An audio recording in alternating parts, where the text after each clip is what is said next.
আল্লাহ বলছেন তুলিজুল লাইলা ফিন নাহার, আমি রাতের বেলা দিন করি, দিনের বেলা রাত করি। আমার দেয়া তত্ত্বের ভিতরে একটা এসেছে না আসেনি? আল্লাহ বলছেন রাতের বেলা দিন করি, দিনের বেলা রাত করি। তাহলে আল্লাহ কথাটা মিথ্যা বলেছে তো নাকি? কথা বলেন। কোরআনের শুরুতে আল্লাহ বলছেন যালিকাল কিতাবুল লা রাইবা ফি, আমার কোরআনের ভিতরে যত বিষয়ে তথ্য পরিবেশন করা হয়েছে, লা রাইবা ফি, কোনো তত্ত্বের ভিতরে শকসভা সন্দেহ নাই, কোনো মিথ্যা নাই, ভুল নাই।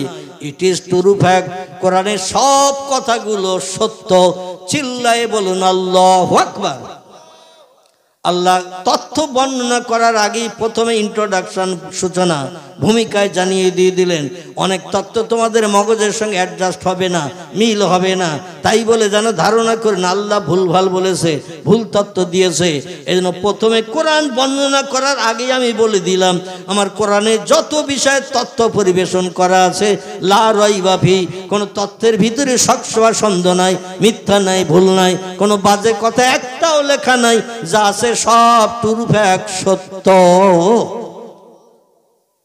তাহলে তিনটির একটা চলে গেল। রাতের বেলা দিন, দিনের বেলা রাত করতে পারেন কে? আল্লাহ। এখন সেটা বাস্তবে আমি প্রমাণ না দিলে তো আপনাদের মগজে দুশ্চিন্তা ঢুকে থাকবে, ঠিক না ভুল? হুজুর বললেন যে আল্লাহ পারেন, কিন্তু প্রমাণটা তো দেখালেন না, কি ঠিক না ভুল? আচ্ছা, এই প্রমাণটা দেখাবো। এই আয়াতে আল্লাহ আরেকটা তথ্য দিয়েছেন, অতুখরিজুল হাইয়া মিনাল মাইয়াতে অতুখরিজুল মাইয়াতা মিনাল হাইয়ে ওয়াতারযুকু মান তাশাউ বিগাইরি হিসাব। চিল্লায়ে বলুন একটু আল্লাহু আকবার। আল্লাহ এই আয়াতে আরো একটা তথ্য দিলেন, রিজিক রুজির মালিক আমি আল্লাহ। আমার দেওয়া খাবার এক দানা বাড়তি কেউ খেতে পারে না। আমি যেটা বান্দা সৃষ্টির জন্য বরাদ্দ করি সেটাই তার নসিবে জোটে। আমি আল্লাহ যেটা বরাদ্দ করি না, হাজার চেষ্টা করলেও তার নসিবে সেটা জুটবে না। জোরে বলুন একটু সুবহানাল্লাহ। এই আয়াতে তথ্য এসেছে তিনটি, তবে আমি আপনাদের কাছে তথ্য পরিবেশন করেছি তিনটি। রিজিক রুজির বিষয়টা আজকের আর বলবো না, তবে এই প্রথম দুটি আপনাদের কাছে তথ্য দেই। তারপরে আল্লাহ সময় সুযোগ দিলে তিনটির আরেকটি তথ্য আপনাদের কাছে দেব। সকলে বলুন আমিন। আমার ভাইরা, তাহলে আমি আপনাদের কাছে তথ্য দিই আল্লাহ রাতকে কেমন দিন করেন, দিনকে কেমন রাত করেন। অতীতকাল থেকে নিয়ে ভবিষ্যৎকাল পর্যন্ত পৃথিবীর কোনো মানুষের বাবার ক্ষমতা হবে না রাতকে দিন করা, দিনকে রাত করা। আল্লাহ বলছেন আমি করতে পারি। তাহলে একটি প্রমাণ আপনাদের কাছে দেব না থাকবে? তথ্য দেই আপনাদের কাছে, খুব সংক্ষেপ করে বলি, কারণ তিনটি তথ্য দিতে গেলে অনেক সময় লেগে যাবে। আমি খুব শর্ট করে বলি, অসুবিধা হবে না তো? খুব শর্ট করে বলি। পয়গম্বর মুহাম্মদ রাসূলুল্লাহ সাল্লাল্লাহু আলাইহি সাল্লামের মেয়ে ছিল কটি? কথা বলে, চাদরের ভেতরে হাত উঁচু করেন, ফেরেশতারা একটু ফটো করে নিক। নারায়ে তাকবীর, নারায়ে তাকবীর। এই হাত তুলতে কষ্ট হলো? এই হাত খোদার কসম জাহান্নামে যাবে না। আল্লাহর কোরআনের সত্যতা সার্টিফিকেট দিয়ে যে হাত উঁচু করলেন চাদরের ভিতর থেকে, কম্বলের ভিতর থেকে বা কোনো কাপড়ের ভিতর থেকে, এই হাতটা আল্লাহর কোরআনের পক্ষে সাক্ষ্য দিয়ে হাত উঁচু করেছেন। এই হাতটা আপনার জাহান্নামে যাবে না। আচ্ছা, এই হাতটা যদি জান্নাতি হয় আর বডিগুলো সব জাহান্নামে যাবে তো নাকি? কথা বলে। এই বডিগুলো মুখে মদ খেয়েছেন, সুদের ব্যবসা করেছেন, হাত দিয়ে টাকা লেনদেন করেছেন, কারো গালে চড় মেরেছেন, কটু কথায় জবান দিয়ে কারো গালি দিয়েছেন, কারো পা দিয়ে লাথি মেরেছেন। তো পা দিয়ে অপরাধ করেননি? করেননি? করেছেন না করেননি? হাত দিয়ে চড় মেরেছেন, অপরাধ হলো না? হলো না? জবান দিয়ে মদ খেয়েছেন, গালের অপরাধ হলো না? হলো না? এই গালিগালাজ করেছেন মুখ দিয়ে, অপরাধ হলো না? হলো না? তাহলে এই অপরাধী এদের শাস্তি হলো জাহান্নাম। টোটাল বডির অঙ্গ প্রত্যঙ্গ যে যে কাজ করবে এই কাজের প্রতিদান হলো জাহান্নাম, কোরআনের বিরুদ্ধচারণ কাজ করলে। কিন্তু পয়গম্বর মুহাম্মদ রাসূলুল্লাহ বলছেন হাতটা কি আলাদা করা যাবে? এ বলেন, হাতটা আলাদা করা যাবে? এই অপরাধী বডির সঙ্গে হাতটা জোড়ানো আলাদা, হাতটা হাত ধরে টানলে বডিটা সব যাবে না, যাবে না, বডিটা সব যাবে। এই হাতে সেদিন জবান খুলে দেবে। আলিয়মা নাকতেমু আলা আফওয়াহিম ওয়া তুকাল্লিমুনা আইদিহিম ওয়া তাশহাদু আরজুলুহুম বিমা কানু ইয়াকসিবুন। জোরে বলুন একটু আল্লাহু আকবার। কোরআনের 22 পারা সূরা ইয়াসিন। কি সূরা বললাম? সূরা ইয়াসিন। আল্লাহ বলছেন, আল্লাহ পাক হাসরের মাঠে যেদিন হাজির করবেন সেদিন জবানকে আল্লাহ মোহর মেরে দেবেন। আলিয়াউমা নাকতামু আলা আফওয়াহিম, জবান বন্ধ করে দেবেন। ওয়া তুকাল্লিমুনা আইদিহিম, হাত সেদিন জবান খুলে কথা বলবে। কার পুকুরে রাতের বেলা জাল ফেলে জাল টেনে টেনে মাছ ধরে এনেছেন, হাত সেদিন সাক্ষ্য দেবে। পা দিয়ে হেঁটে চলে গেছেন আপনি চুরি করতে, ডাকাতি করতে, ছিনতাইগিরি করতে, পরের দরজায় কড়া নাড়া দিতে। বিধবা নারী, তার স্বামী ঘরে নাই, রাত 12টা 1টা 2টোর সময় দরজার কড়া নাড়া দিতে গেছেন। জীবন যৌবনে ক্ষুধানিবৃত্তি করবেন, পা দিয়ে হেঁটে গেছেন না জাননি? সেখানে যেতে গেলে তো পা দিয়ে হেঁটে যেতে হবে। পা সেদিন জবান খুলে দিয়ে দেবে, দিয়ে বলে আল্লাহ আমার দিয়ে এই কাজগুলো করিয়েছিল। হাত বললে আল্লাহ আমার দিয়ে এই কাজগুলো করেছিল। আল্লাহ আপনার জবান আমার জবান বন্ধ করে দিয়ে দেবেন। সেদিন অঙ্গ প্রত্যঙ্গ কথা বলবে। আর অপরাধের শাস্তি যাবে আল্লাহ অঙ্গ প্রত্যঙ্গগুলো জাহান্নামের আগুনে জ্বালাবেন। তাহলে আমাদের দেহগুলো জ্বলবে না, জ্বলবে না? অপরাধের কারণে দেহগুলো তো জ্বলবে, কিন্তু এই জান্নাতি হাতটা দেহের সঙ্গে অ্যাডজাস্ট হওয়ার কারণে আল্লাহ বলে, হাত তুমি জান্নাতে চলে যাও। আমার কোরআনের পক্ষে সাক্ষ্য দিয়েছিলে, আমি আল্লাহ বড় পছন্দ করেছিলাম, এই জন্য তুমি জান্নাতে যাও। হাত বলবে আল্লাহ আমি তো একা জান্নাতে যেতে পারবো না, টোটাল অঙ্গ প্রত্যঙ্গ বডির সঙ্গে আমার হাত বডির সঙ্গে জোড়া। আল্লাহ তখন বলবেন বডি ছাড়া তুমি যেতে পারবে না। হাত বলবে লা ইয়া রব্বি, আমার পক্ষে বডি ছাড়া যাওয়া সম্ভব হবে না। আল্লাহ বলেন তোমার মর্যাদার খাতিরে আমি অপরাধী বডিটাকেও জান্নাত হালাল বানিয়ে দিলাম। নারায়ে তাকবীর। এই মজলিসে আল্লাহু আকবার বলা যেমন লাভ, হাত তোলাও তেমন লাভ। কিন্তু আমরা অনেকে মনে মনে চিন্তা করি সামনে সলিমউদ্দিন চাচা, আব্দুল করিম দাদা, আব্দুর রহমান ভাই আছে, ওরা যা পারে করুক, আমরা পেছনের দিকে খেজুর গাছের গোড়ায় আছি, আমরা ওই মামার জয় জয় করে দেব। এ ঠিক বললাম না ভুল বললাম? এরকম কাণ্ড ঘটে। পয়গম্বর মোহাম্মদ রাসূলুল্লাহর কন্যা কজন? 4 জন। আল্লাহু আকবার। এইবার একটু জবান সরিয়েছে, আওয়াজটা বেশ আমার কান পর্যন্ত এসেছে। এত সময় এরকম জোরের আওয়াজ আসেনি। আল্লাহু আকবার। 4 জন। এই 4 জন কন্যাদের ভিতরে সব থেকে কনিষ্ঠ ছোট কন্যাটি কে ছিল? আলহামদুলিল্লাহ। ওয়াজ শুনে শুনে, বই না পড়লো, ওয়াজ শুনে শুনে অনেক জিনিস মুখস্থ করা যায়। ঠিক না ভুল? মুখস্থ করা যায়। এই ফাতেমাতুজ জহরা রাদিয়াল্লাহু আনহার সঙ্গে হযরতে আলী মুর্তজা রাদিয়াল্লাহু আনহু বিশ্ব নবীর 4 জন প্রিয় সাহাবীর ভিতরে একজন। রাসূলের কাছের মানুষ ছিল 4 জন। কজন? 4 জন। আবু বকর, ওমর, ওসমান, আলী মুর্তজা রাদিয়াল্লাহু আনহু, এই 4 জন ছিল। এই 4 জনের একজনের নাম হযরতে আলী। পয়গম্বর মুহাম্মদ রাসূলুল্লাহ আল্লাহর পছন্দটাকে বাস্তবে রূপদান করতে যে আলীর সঙ্গে ফাতেমার বিয়ে দিয়েছিল। খুব ভালো করে শুনেন, খুব সংক্ষেপ করে বলছি।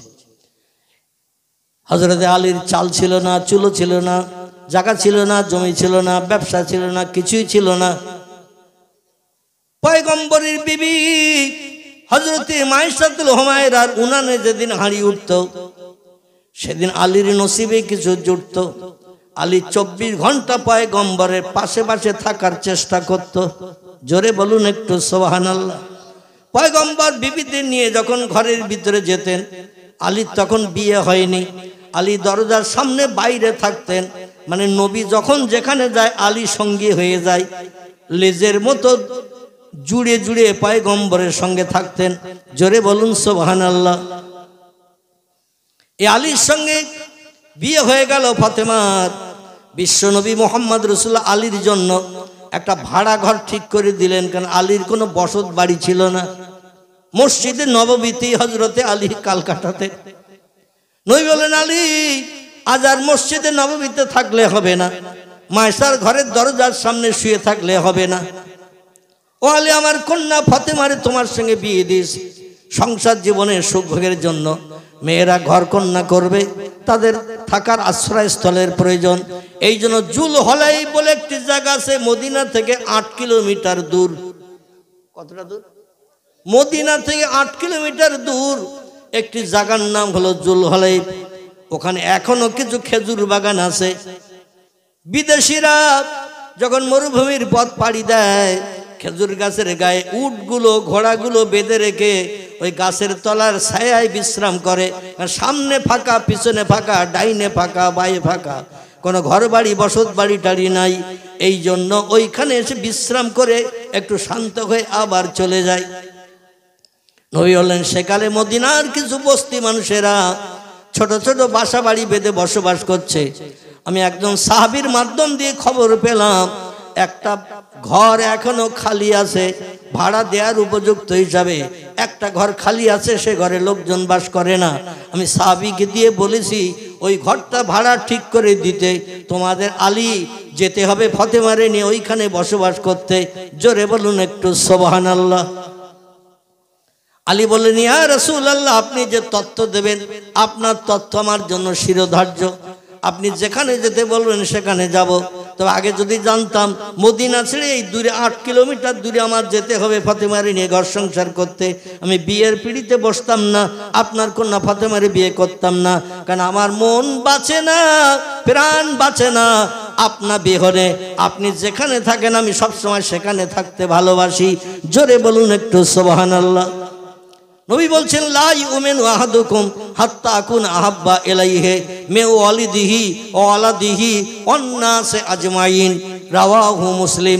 আল্লাহ নবী সাল্লাল্লাহু আলাইহি সাল্লাম পবিত্র মুসলিম শরীফের হাদিসে জানিয়েছেন, লা ইউমিনু আহাদুকুম, তোমাদের ভিতরে ওই লোকটি কখনো ইমানদার মুমিন মুসলমান হিসাবে বিবেচিত হবে না, মুসলমান হিসাবে সাব্যস্ত হবে না, হাত্তা আকুন আহাব্বা ইলাইহি, আমি মুহাম্মদ রাসূলুল্লাহ আমাকে যত সময় না পর্যন্ত সব ভালোবাসার থেকে বেশি না ভালোবাসবে। আমাকে যত সময় না পর্যন্ত বেশি ভালোবাসবে তত সময় পর্যন্ত ওই লোকটি পূর্ণ কামেলে মুমিন ইমানদার হবে না। সাহাবিয়া বলেন, ইয়া রাসূলুল্লাহ, বেশি ভালোবাসা বলতে কি বোঝায়? নবী বলছেন, মিন ওয়ালিদিহি ওয়া ওয়ালাদিহি ওয়ান নাসি আজমাইন।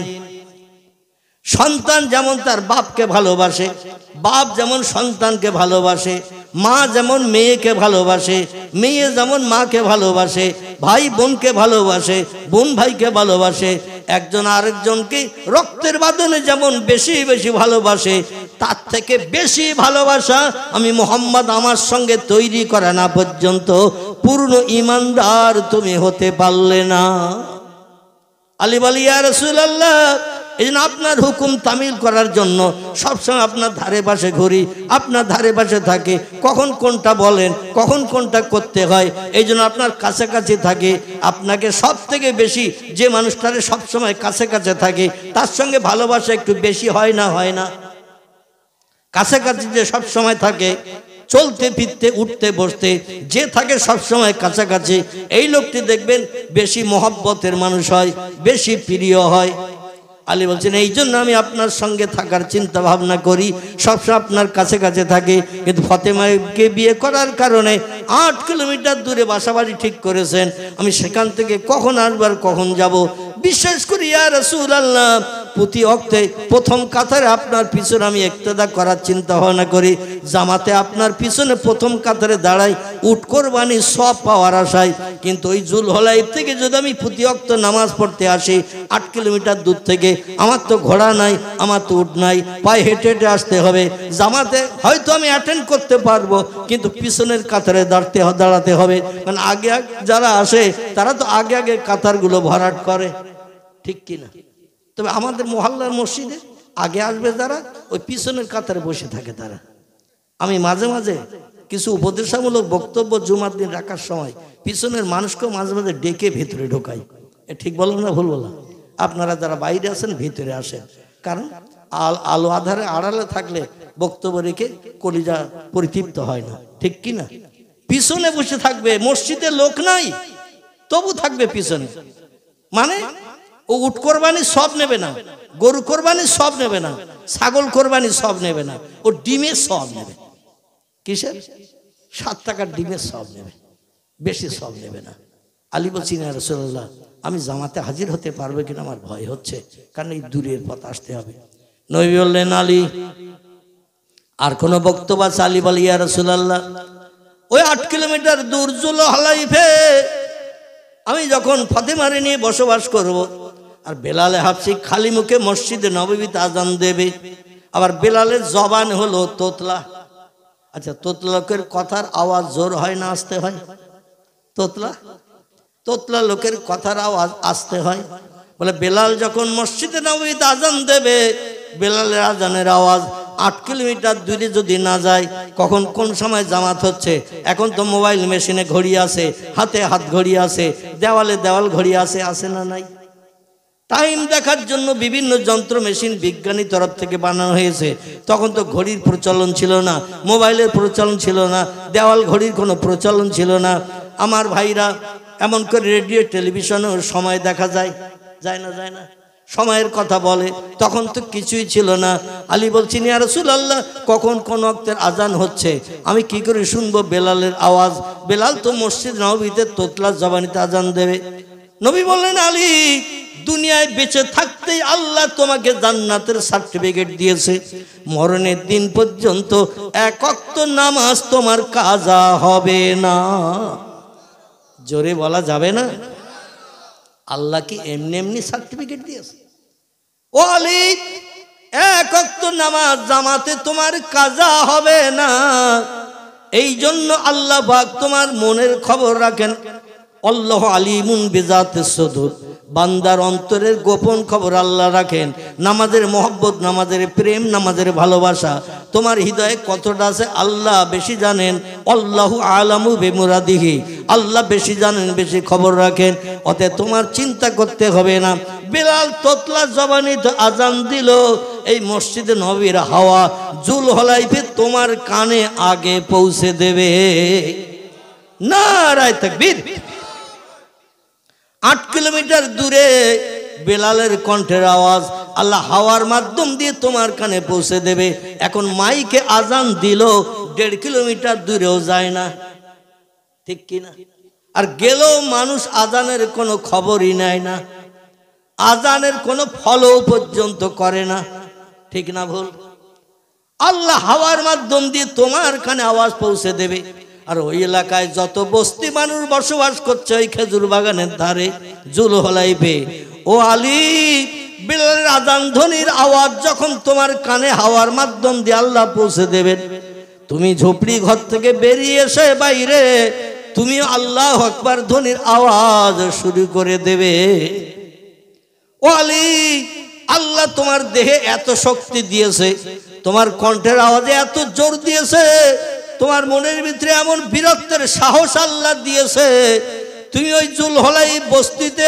বেলালের আজান শুনে তুমি আজানের একটু রিপিট করবে আজানের পুনরাবৃত্তি তুমি আওয়াজ দিয়ে দেবে তোমার আওয়াজ সামনে 8 মাইল পিছনে 8 মাইল ডাইনে 8 মাইল বাঁয়ে 8 মাইল চতুর্দিকে 4 রাস্তা 32 মাইল এরিয়া তোমার আওয়াজ আল্লাহ পৌঁছে দেবে নারায়ে তাকবীর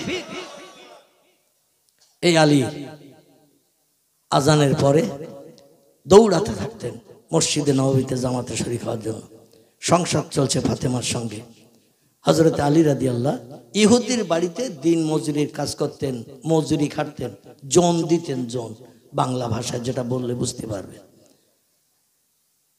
তার জায়গা ছিল না জমি ছিল না খেজুর বাগান ছিল না পয়সা কড়ি ছিল না কিচ্ছু ছিল না ইহুদিদের খেজুর বাগানে যে পাকা খেজুর পেড়ে দিতেন আবার বস্তাবন্দি করে বাড়ি পৌঁছে দিতেন যেদিন গাছে খেজুর পাকা থাকতো না কুয়া থেকে মশকে করে পানি ভর্তি করে কাঁধে ঝুলিয়ে নিয়ে সেই পানি বাড়িতে যে বড় বড় পাত্রে ঢেলে দিয়ে আবার কুয়ায় যেতেন আবার মশকে করে পানি ভর্তি হতে ছাগলের চামড়ার মশক আমি কলকাতা আলিয়ায় যখন পড়তাম 1983-84 সাল কত সাল বললাম 1983-84 সাল 84 সালে আমি ফাইনাল টাইটেল পরীক্ষা দিয়েছিলাম এখন আমার খেয়াল আছে 83 সালে টাইটেল প্রথম বর্ষে ভর্তি হয়েছিলাম দ্বিতীয় বর্ষ টাইটেল পড়ছিলাম তো আমরা যে হোস্টেলে থাকতাম হোস্টেলটির নাম হলো ইলিয়ট হোস্টেল কি নাম বললাম ইলিয়ট হোস্টেল এই হোস্টেলে আমাদের কাছে মাটির একটা করে কলসি থাকতো মাটির কলসি তো ওই পানি নিয়ে এসে মানে যারা ওই পানি সাপ্লাই করতো আর কি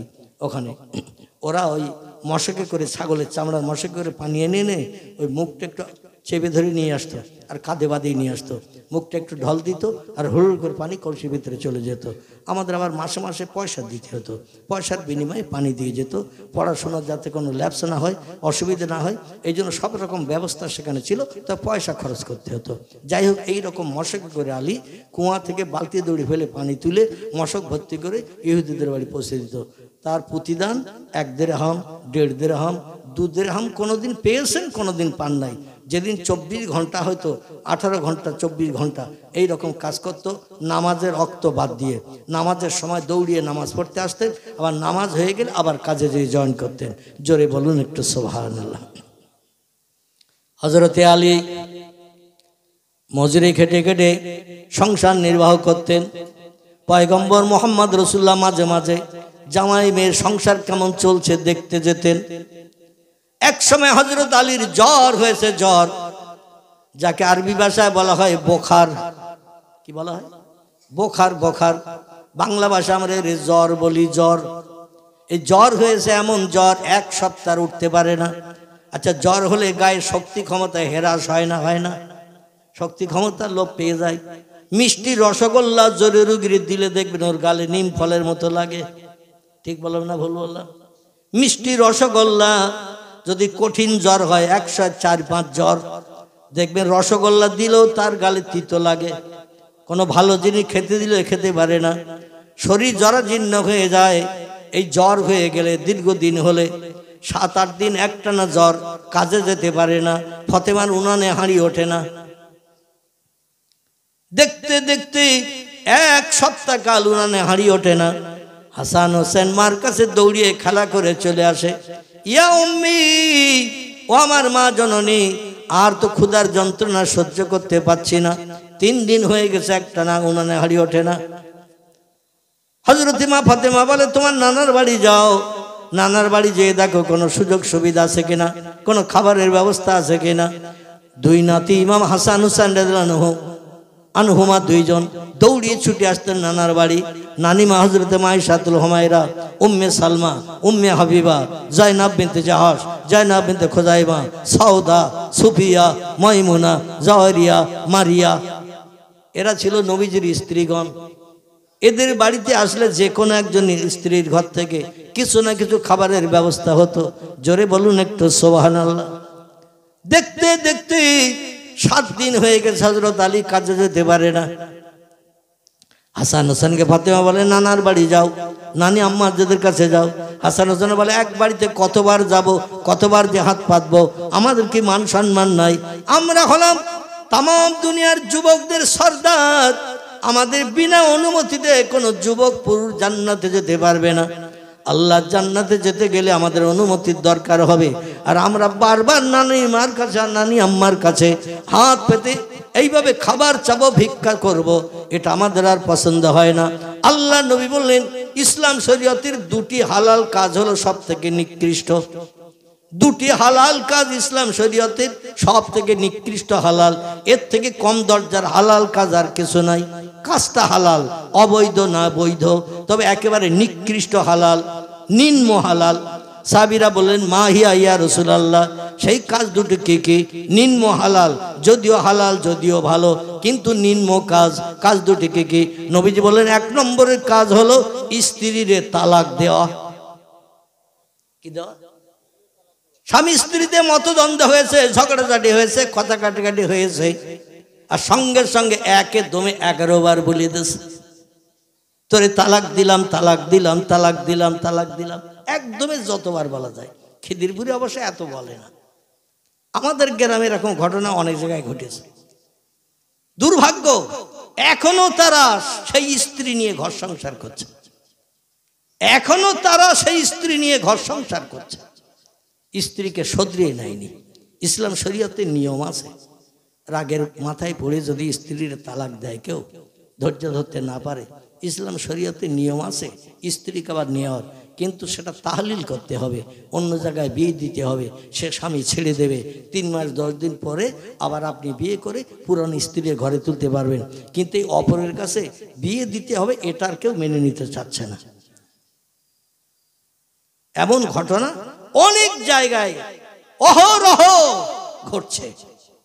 নাউজুবিল্লাহি মিন জালিক। জোরে বলুন নাউজুবিল্লাহ।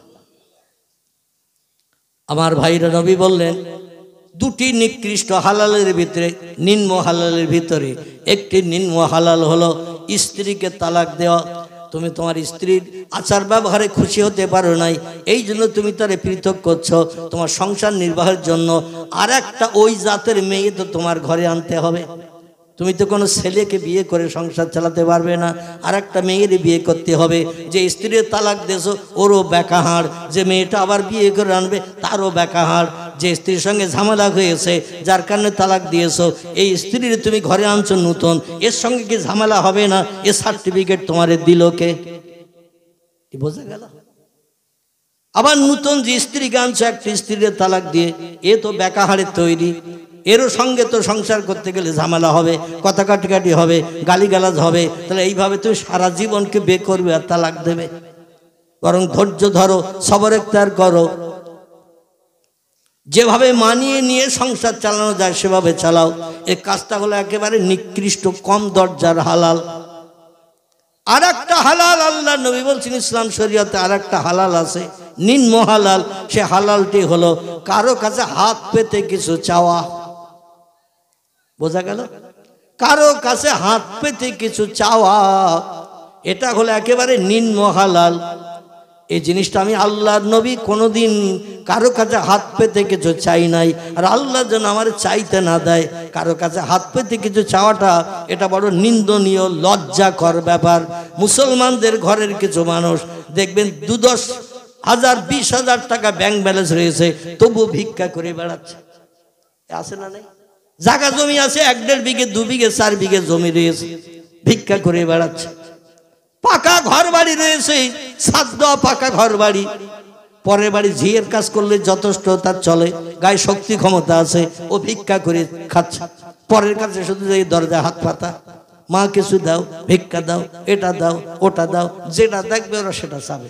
দুনিয়া সব যদি ধরিয়ে দেন তাও ওদের কলিজা ভরবে না। ঠিক বলো না? বললো না? যেটা দেখবে সেটা চাবে। এই ভিক্ষুকদের এটা ব্যাড হ্যাবিট, এটা বদ অভ্যাস। একটা দড়িতে যদি শাড়ি মেলে দেওয়া থাকে সেটাও চাবে,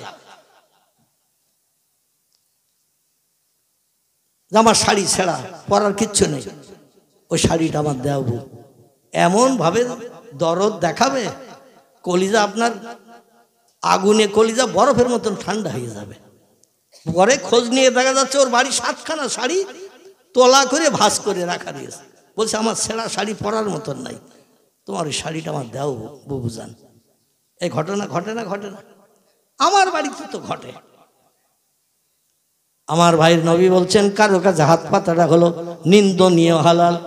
হযরত ইমাম হাসান হুসাইন আর যেতে চাইছে না নানি আম্মাদের কাছে, বলে তাহলে অপেক্ষা করো, দেখি কোন আল্লাহ কোনো ব্যবস্থা করে কিনা। ফাতেমা হযরত আলীকে ডেকে বলছেন, প্রাণের স্বামী, দুটি বাচ্চা তারা ক্ষুধার যন্ত্রণায় কাতর, অনাহারা, আজ 3 দিন ওনার হাড়ি ওঠে না, এখনো পর্যন্ত আপনার জ্বর সারে নাই, মজুরি খাটতে যেতে পারছেন না, ইহুদির বাড়ি কাজ করতে যেতে পারছেন না, উপায় কি? আলী বললেন, এ ফাতেমা, আমিও বাচ্চাদের মুখের দিকে তাকে দেখলাম, মুখ শুকনো হয়ে গেছে, কতদিন আর লোকের বাড়ি যে এইভাবে খাবার চাবে? নবী নন্দিনী ফাতেমার সন্তান হিসাবে দেখি কিছু করা যায় কিনা। যে ইহুদির বাড়িতে মজুরি খাটতো, খেজুর গাছের খেজুর পাড়ত, কুয়ার থেকে পানি তুলে তার মশক ভর্তি করে বাড়িতে বড় পাত্রে ভরে দিত, তার বাড়ি যেয়ে বলছেন আমি অসুস্থতা ছিলাম দীর্ঘ আর 7 দিন, যার কারণে ওখানে হাড়ি ওঠে না, 3-4 দিন হয়ে গেল, বাধ্য হয়ে আমার গায়ে এখনো শক্তি ক্ষমতা আসে নাই, জ্বর এখনো সারে নাই, কিন্তু কিছু অর্থ আমারে কর্য ধান না দিলে আমার সংসারে উনানে তো হাঁড়ি উঠছে না, বাচ্চারা অনাহারা হয়ে মারা যাচ্ছে, আমার বিবির মুখটাও কালো হয়ে গেছে, নানা নানির কাছে আর কতদিন যে চাইবে, আমাদেরও মান সম্মান ইজ্জতে লাগছে। নবী বলছেন মানুষের কাছে হাত পাতাটা হলো একেবারে নিকৃষ্ট, নিন্দনীয় হালাল, সব থেকে কম দরজার হালাল। এ কাজটা করাও আল্লাহর নবী পছন্দ করেন না। 8 দিন পেটে পাথর বেঁধে রেখেছে, কিন্তু কারো কাছে হাত পেতে নবী কিছু চান নাই। চিল্লাই বলুন একটু সুবহানাল্লাহ। কদিন? 8 দিন। 8 দিন পেটে পাথর বেঁধে রেখেছেন, জামা গায়ে দিয়েছেন পাথরের উপরে, পেটটা উঁচু, সাহাবীরা দেখে নবীজির পেট উঁচু, নিশ্চয়ই নবীর বিবিরা ভালো মন্দ রান্না করেছে, নবী খেয়েছেন একটু বেশি বেশি, তাই জামাটা ঠেলে রয়েছে। এই দেখে সাহাবীরা বাড়ি যেয়ে বিবিদের বললেন ভালো মন্দ রান্না করো, নবী ভালো খেয়েছেন আমরাও ভালো খাবো, নবী না খেলে আমরা অনাহারা থাকবো। কারণ নবীর সঙ্গে আমাদের সম্পর্ক একেবারে আঙুলের সঙ্গে আঙুল যেমন গায়ে গায়ে থাকে, ওই রকম আমরা নবীর আদর্শের সঙ্গে জোড়া। জোরে বলুন একটু সুবহানাল্লাহ। আমার ভাইরা, ইহুদি বলছেন আলী তুমি কি বলতে চাইছো বলো। বলো আমার কিছু টাকা কর্জ দাও, পরবর্তীতে মজুরি খেটে কাজ করে দেনা পরিশোধ করব। অনেকের যাদের জায়গা জমি আছে তাদের অনেকের লাখ জানা, মানে অটোমেটিক 1 মাস 1.5 মাস 2 মাস বছরের ভিতরে 2 দিন 5 দিন 10 দিন কাজ কামাই যায়। তাছাড়া বাকি একটা মানুষের বাড়ি কাজ করে এরকম লোক অনেকে আসে না, আসে না, অনেকে আছে একটানা কাজ করে তার বাড়ি, বিশ্বস্ত মানুষ, অন্য কাউরে কাজে না নিয়ে তারে কাজে নাই। আলী বলল পরবর্তীতে আপনার বাড়িতে আমি মজুরি খাটি, অন্য কোথাও তেমন কাজ করতে যাই না, আপনার কাজ না থাকলে অন্য জায়গায় কাজ খুঁজি, আপনার কাজ থাকলে আপনার কাজ করি।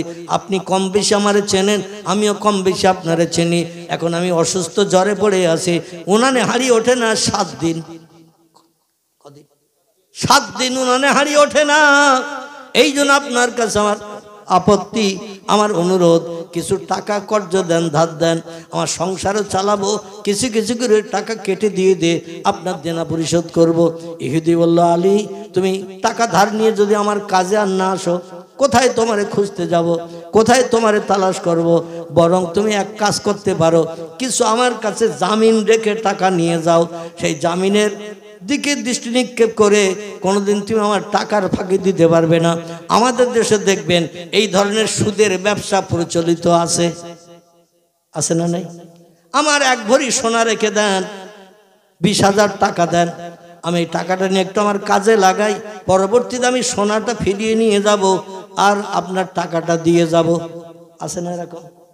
অনেক অন্যান্য জিনিসপত্র কারো কাছে রেখে, অনেকে আমানত স্বরূপ কারো কাছে কোনো জিনিসপত্র রেখে টাকা পয়সা ধার কর্জ নেয়। কারণ এই জিনিসটা আমার কাছে রাখলে তুমি যে টাকা ধার নিয়েছো তোমার মনে থাকবে, টাকাটা ছাড়িয়ে নিয়ে যেতে হবে, কারণ জিনিসটার যে দাম তার থেকে কম টাকা তোমারে দিয়েছি।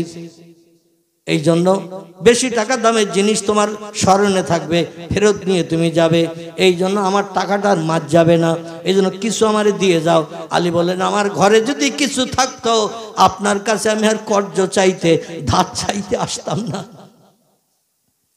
সোনা নাই, রূপা নাই, টাকা নাই, পয়সা নাই, জায়গা নাই, জমি নাই যে বিক্রি করব।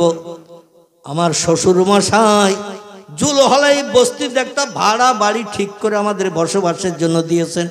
মাসে মাসে যে ভাড়া দিতে হয় ওটা আমি আলী দিন আমার শ্বশুর দিয়ে দেয়। জোরে বলুন একটু সুবহানাল্লাহ। ইহুদি বলছেন আলী কিন্তু আমি এমনি এমনি টাকা কর্জ দিয়ে তোমারে খুঁজে বেড়াবো না, তুমি যতই আমার বাড়ি কাজ করো, কম বেশি তোমারে চিনি, তুমি আমারে চেনো, কিন্তু এমনি এমনি টাকা ধার দিতে পারবো না।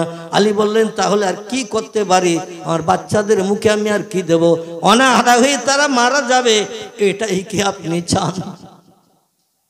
ইহুদি বলছে আলী একটা পথ অবলম্বন করলে আমি কিছু টাকা কর্জ দিয়ে তোমার সংসার নির্বাহের ব্যবস্থা করে দিতে পারি।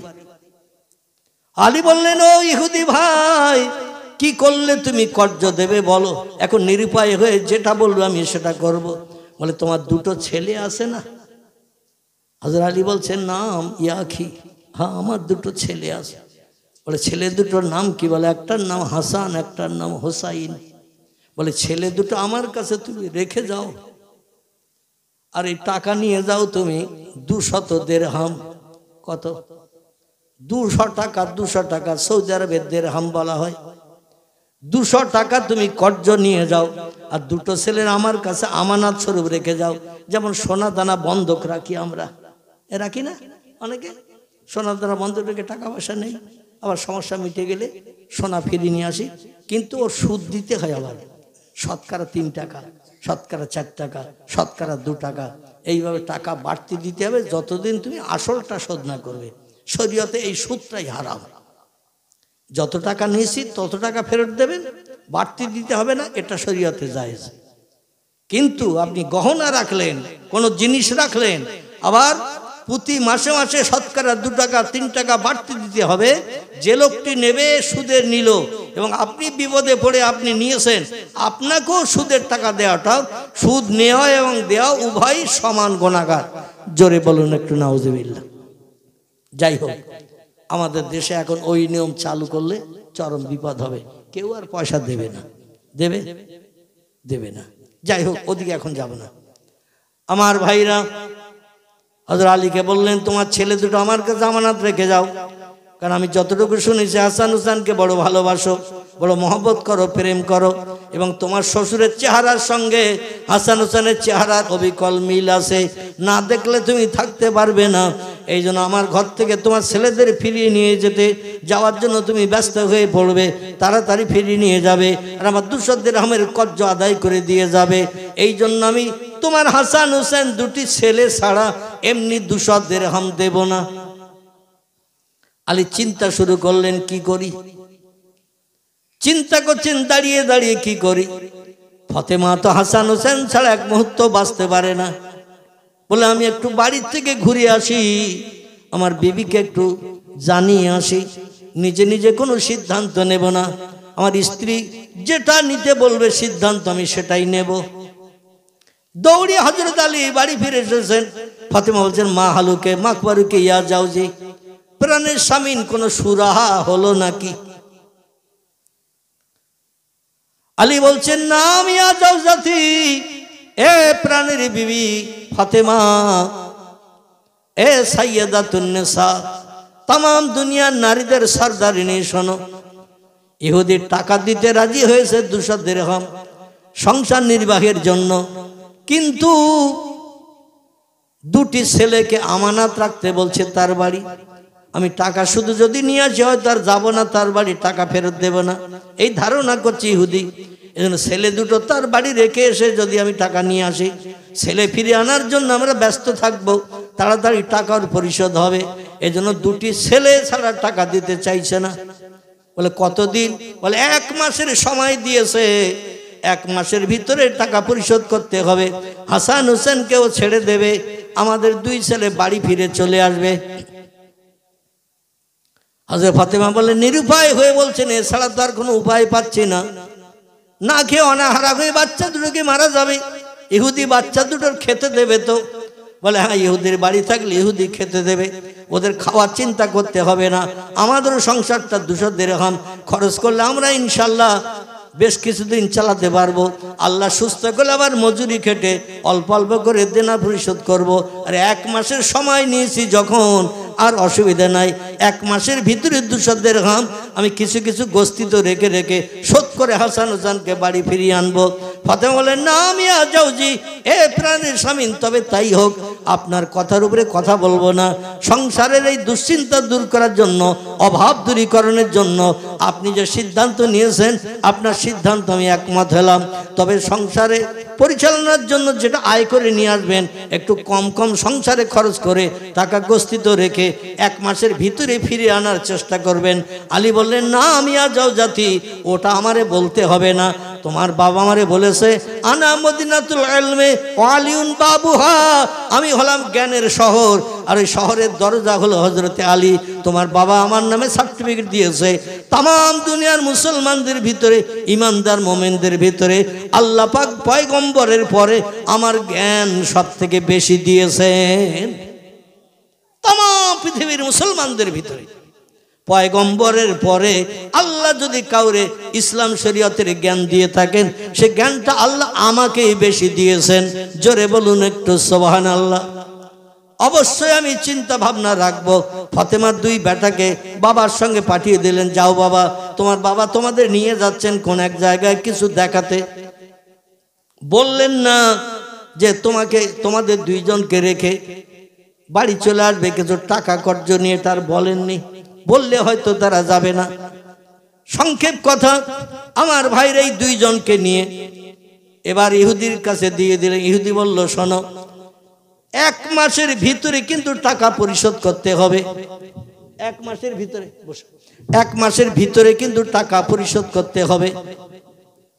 এক মাসের ভিতরে যদি টাকা পরিশোধ না করো তাহলে কিন্তু সন্ধ্যা গড়িয়ে গেলে, সূর্য অস্তমিত হয়ে গেলে হাসান হোসেন কিন্তু আর ফেরত হবে না।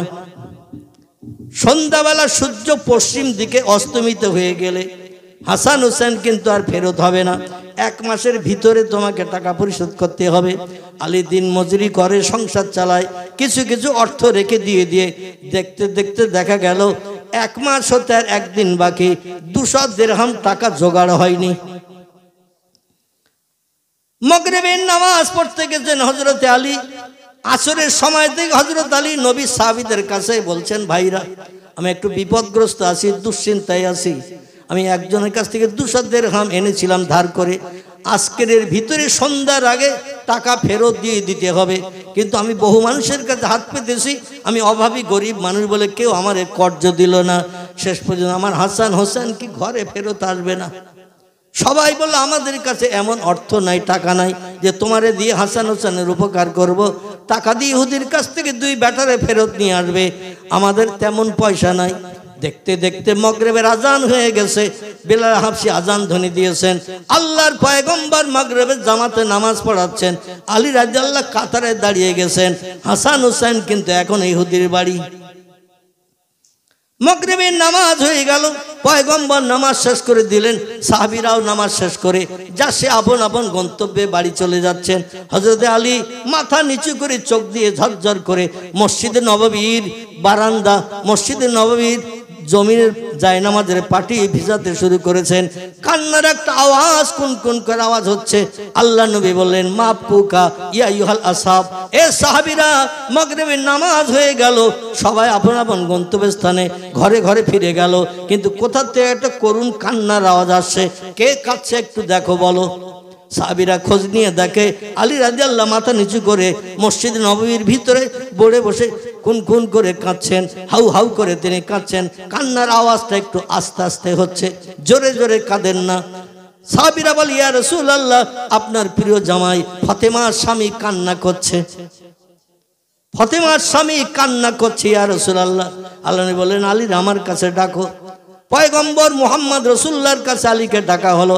আলীকে বলল, মাফ কুকা ইয়া আলী ইবনে আবি তালিব, এ আবু তালেবের বেটা আলী, তুমি কাঁদছো কেন? হযরত আলী বললেন, ইয়া রাসূলুল্লাহ, হাসান হোসেন ইহুদির বাড়ি জামিনদার, 200 দিরহাম এনেছিলাম। আজকের মাগরিবের ভিতরে সন্ধ্যা হওয়ার আগে টাকা ফেরত দেওয়ার কথা ছিল, কিন্তু আমি টাকা জোগাড় করতে পারিনি। অনেক নবী সাহাবীদের কাছে ধার চেয়েছে, কর্জ চেয়েছে, তারা কেউ দিয়ে আমার এই বিপদ থেকে উদ্ধার করতে পারেননি। তাই আর আমার 2 বেটাকে ইহুদি ফেরত দেবে না। সন্ধ্যা হয়ে গেছে, মাগরিবের নামাজ হয়ে গেছে, এই জন্য আমি ফাতেমার কাছে যে কি জবাবদিহি করবো ইয়া রাসূলুল্লাহ। তার 2 বেটার চেহারা আর ফাতেমা দেখতে পাবে না, ইহুদি ওদের আর ছাড়বে না। তাই আমি বসে বসে নিরুপায় হয়ে কাঁদছি। রাসূল বললেন, এ আলী তুমি কেঁদো না, তুমি কেঁদো না। আল্লাহ পাক, আমি পয়গম্বর মুহাম্মদ রাসূলুল্লাহ, আমাকে এখন হায়াতে বাঁচিয়ে রেখেছেন। জোরে বলুন একটু সুবহানাল্লাহ। নবী বললেন, আলী কত টাকা তুমি জামিন রেখে হাসান হোসেনকে রেখে এসেছো? বলে, ইয়া রাসূলুল্লাহ 200 দিরহাম। বলে, 200 দিরহাম যদি হয় তাহলে আমার সাহাবীরা যারা মসজিদে নববীতে আছে তাদের একটু ডাকো। সাহাবীদের ডাক দেয়া হলো, সাহাবীরা এসে হাজির হলো। আল্লাহ বললেন, তোমাদের কারো কাছে 200 দিরহাম কর্জ পাওয়া যাবে। হাসান হোসেনকে জামিন থেকে মুক্তি করে নিয়ে বাড়ি ফিরিয়ে আনা হবে। ফাতেমার দুলাল ফাতেমার ঘরে আসবে। আজকের সন্ধ্যার ভিতরে টাকা দেওয়ার কথা ছিল, কিন্তু মাগরিবের নামাজ অতিবাহিত হয়ে গেছে, রাত হয়ে গেছে, সূর্য অস্তমিত হয়ে গেছে। 200 দিরহাম তোমরা কে দিতে পারবে? নবী সাহাবীরা বলে, ইয়া রাসূলুল্লাহ, নামাজ পড়তে এসেছি খালি হাতে, আমাদের কাছে তো পয়সা নাই। ওসমান রাদিয়াল্লাহু যখন যেথায় যেতেন সবসময় কাছে পয়সা রাখতেন। জোরে বলুন একটু সুবহানাল্লাহ। এই জন্য তার নামের পাশে সার্টিফিকেট দেওয়া হয়েছে, ওসমান গনি, মদিনার ধনী। জোরে বলুন একটু সুবহানাল্লাহ।